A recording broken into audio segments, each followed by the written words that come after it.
Cette image, quand je le raconte, je le vois. Je le vois. J'ai envie de montrer des photos de gens forts, de gens conscients. D'en voir les richesses. La diversité des vérités possibles. J'ai pris une chaise et je suis allé dehors en dessous d'un arbre. Comment conquérir l'Amérique en une nuit est votre premier film. Peut-on dire qu'il s'agit d'un autre chapitre ajouté à votre autobiographie américaine? Oui, le cinéma, cette fois-ci. C'est un chapitre différent parce que mes livres étaient, disons, plus centrés sur moi-même. Enfin, je me décrivais au fait pour décrire les autres. C'était un itinéraire d'un jeune Haïtien parti d'une ville de province qui passe par Port-au-Prince, Montréal, New York, qui est un peu la situation des Haïtiens depuis, disons, les années 60. Ils sont en déplacement constant. Et donc, ce livre avait un peu décrit cet itinéraire-là, mais très proche de moi.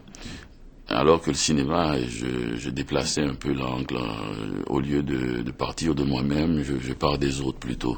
Et je m'insère à l'intérieur, comme un petit autoportrait à l'intérieur, mais c'est plutôt les autres, leurs douleurs, l'exil, les problèmes de l'immigration, la solitude, l'amour aussi, l'amour du pays qui souvent prend la figure d'une personne, ou l'amour d'une personne qui prend la figure d'un pays. Souvent, j'avais remarqué quand on faisait ce genre de film, c'est toujours un seul côté, une seule face de la médaille. C'est un individu qui quitte, mettons, un pays africain ou caraïbéen, qui va en Europe ou en Amérique du Nord et qui raconte cette aventure. Ou le contraire, le roman du retour.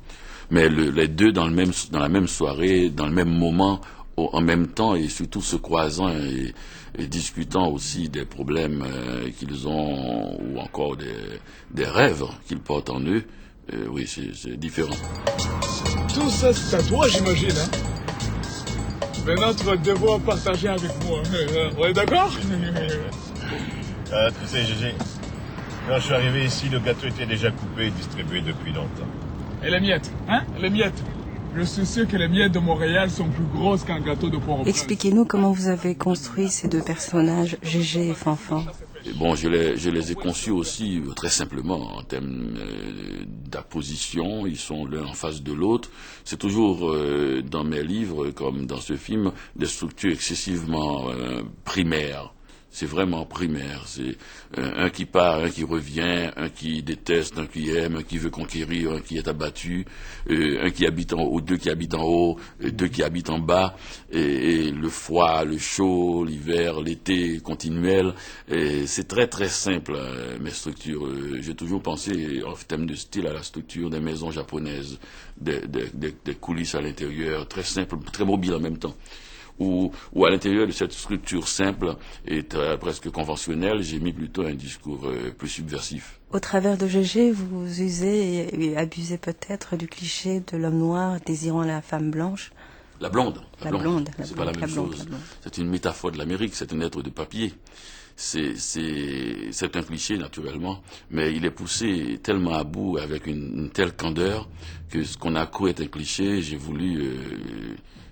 parce que la base de mes clichés, c'est que la plupart des clichés sont vrais. Alors ça, c'est la base.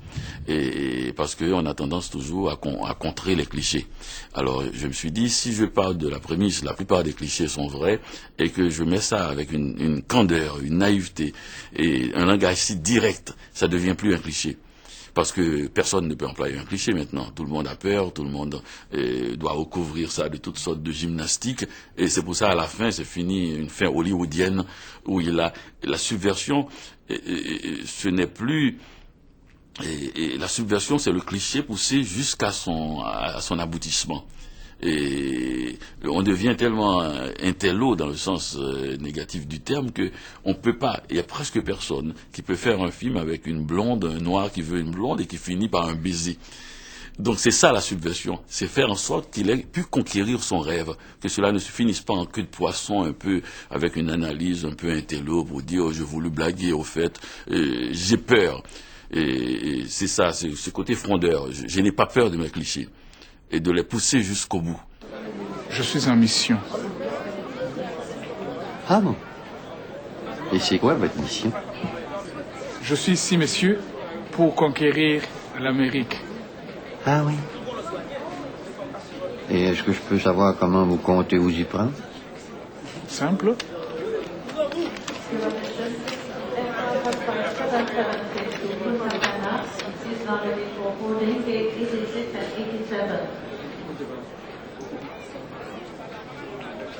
Pourquoi je devrais vous laisser entrer? Parce que vous êtes impressionné, messieurs. Puisque vous-même, ça fait bien longtemps que vous avez laissé tomber ce rêve. Quel rêve? La conquête de l'Amérique. Les deux personnages, ce sont d'un côté le réfugié politique et de l'autre le réfugié économique. Oui, Fanfan, oui, tout à fait. Il y a ce réfugié.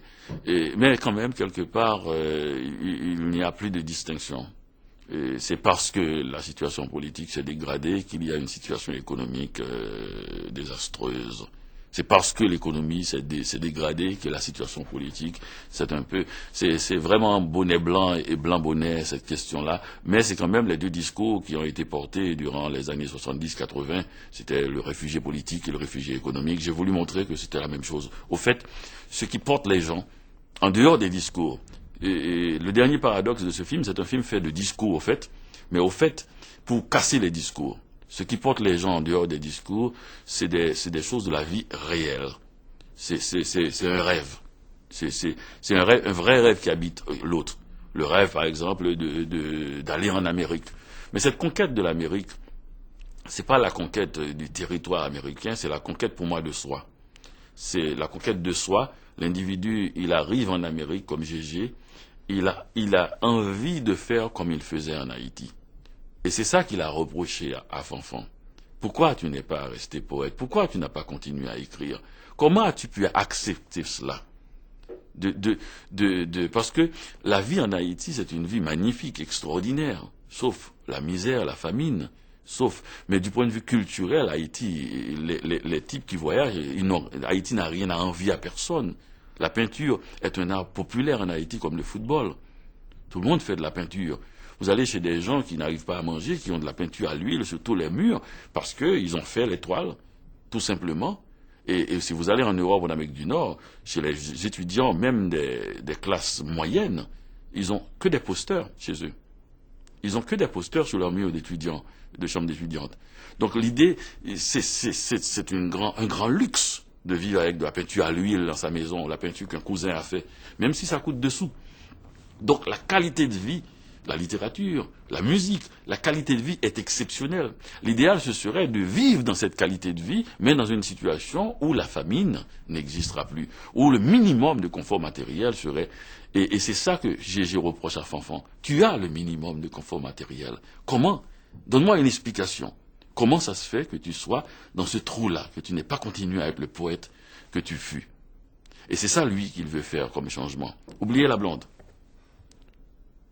Vous faites cohabiter en fait Montréal avec Port-au-Prince, l'endroit d'où vous venez et l'endroit où vous vivez. Est-ce que finalement ce ne sont pas toujours les choses que les migrants portent en eux, quelles que soient les raisons pour lesquelles ils ont quitté leur pays? Vous savez, quelqu'un a dit que les deux plus grands mythes de l'histoire humaine, c'est le voyage et le retour, fondés par Homère. L'Iliade, c'est le voyage, l'Odyssée, c'est le retour. Et dans ce film, et dans ce que les immigrants ou n'importe qui portent, tout le monde porte en soi ces deux mythes, le voyage et le retour. Et souvent, le retour ne se fait que fictivement, que dans la tête. Quand on regarde la question sur le plan uniquement de l'espace, on voit que le tiers-monde, qui est une zone où se trouve la plus grande concentration de personnes qui se déplacent dans le monde. Le tiers-monde, l'Afrique et tous ces pays-là, ce sont des zones qui sont à la pointe de la modernité et de notre époque. Et c'est là que se passent les grandes questions politiques, la dictature et autres, l'affrontement démocratie-dictature. C'est là que se passent les grands déplacements de population. Parce que notre époque, c'est une époque de grands déplacements, de grands mouvements. Et c'est pour cela que c'est très difficile d'expliquer ça en Europe ou en Amérique du Nord, parce que ce sont des pays de stabilité. Quand il y a un génocide en Afrique, les gens sont déplacés après. Donc ça veut dire que le voyage et le retour, celui qui le vit maintenant dans sa chair physiquement, c'est les gens qui viennent des pays du tiers-monde. C'est ces gens-là et c'est devenu plutôt quelque chose de fictif et en Occident. Donc j'ai voulu présenter ces deux thèmes dans ce film qui, pour moi, sont des thèmes toujours l'imitation de l'ancien, qui sont des thèmes actuels et profondément actuels. Ça, c'est le point de vue territoire. Sur le point de vue du temps, par exemple, tout individu vit le voyage et le retour. Parce que beaucoup plus que se déplacer d'un endroit à un autre, se déplacer d'un temps à un autre est encore plus fort. La plupart des humains n'ont pas accepté la perte de l'enfance. Passer de l'enfance à l'adolescence est un moment où passer de l'adolescence à celui de l'homme ou de la femme de certain âge, ce sont des temps qui créent des nostalgies tellement émouvantes, tellement terribles, que c'est plus fort même que le déplacement d'un espace à un autre. Il y a toujours possibilité de retourner en Haïti, il n'y a aucune possibilité de retourner dans l'enfance. Finalement, justement, pour ce premier film, est-ce qu'il n'a pas un goût de déjà lu et que finalement vous avez choisi la facilité en fait en nageant dans votre territoire? Oh non, moi je suis un Américain, je ne suis pas un Européen. Cette idée de facilité, c'est une idée européenne qui est toujours dans la culpabilité. Je boxe, je suis comme Mohamed Ali, il dit, moi je boxe dans mes cordes. Il n'y a rien qui m'empêche de faire ce que je sais faire. C'est pas la facilité, cette idée de facilité, c'est une invention totale d'intellectuels européens. Je mets un cadre de ce que je sais, et j'essaie de trouver des choses, disons, intéressantes. Des choses nouvelles. D'ailleurs, Borges a résumé ce que je vais te dire en disant que l'originalité est une superstition moderne. Cette idée d'originalité aussi, qu'il faut être toujours nouveau, c'est une superstition et qui n'était pas du tout, d'ailleurs, il y a à peine 3 siècles, il y a ce qu'on appelle l'imitation de l'ancien. L'imitation, même pas de soi-même, de l'Antiquité. Et c'est avec cette imitation-là que Virgile s'est fait, il a imité Homère, et c'est avec cette imitation-là que tous les autres se sont trouvés eux-mêmes. Donc c'est pas du tout de la facilité. Et d'autre part aussi, il y a ces choses-là que je vais dire, vous savez ce qu'on appelle le ressassement, que Blanchot parle beaucoup d'ailleurs, c'est-à-dire tout auteur intéressant, et je m'inclus là-dedans, intéressant dans le sens qui poursuit une idée obsessive et finit par ressasser. Et c'est le ressassement qui définit. Quelqu'un qui a des choses brillantes seulement à dire et a peur du ressassement. Il a peur de se redire. Donc il est toujours ce qu'on appelle en termes de séduction. En termes de séduction. Il séduit. Alors que le ressassement, c'est l'obsession, c'est l'idée d'enfoncer le clou, si l'on peut dire. Chez vous, c'est où? C'est à Montréal ou ailleurs? Chez moi, c'est ici. C'est-à-dire? Devant vous. Avez-vous conquis l'Amérique ou du moins le Canada? J'ai pas cherché à conquérir un territoire. J'ai cherché à vivre comme je vis n'importe où. Il me semble que c'est la moindre des choses que ma vie soit belle. Merci. Merci.